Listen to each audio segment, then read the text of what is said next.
એક ગામમાં બહુ જ ગરીબ દાદી રહેતા હતા। એક દિવસ દાદીને કચરાના ઢગલામાંથી એક મટકું મળે છે। દાદી તે મટકું લઈને ઘરે આવે છે। પછી દાદી એક રોટલી મટકામાં નાખે છે અને મટકામાંથી બહુ જ બધી રોટલીઓ આવવા લાગે છે। દાદી તે જોઈને ખુશ થઈ જાય છે। પછી દાદી બધી રોટલી ટોકરીમાં ભરીને બજારમાં વેચે છે અને થોડા પૈસા મળે છે। પછી દાદી ઘરે આવે છે અને મટકામાં પૈસા મૂકે છે।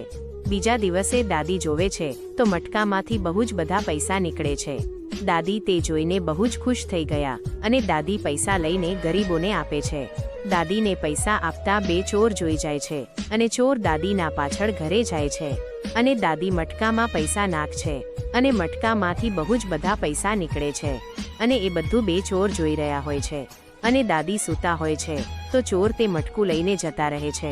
બીજા દિવસે દાદીને મટકું મળતું નથી તો દાદી જોરથી રડવા લાગે છે, પણ દાદીને કોઈએ લાઈક અને સબસ્ક્રાઇબ ના કરી।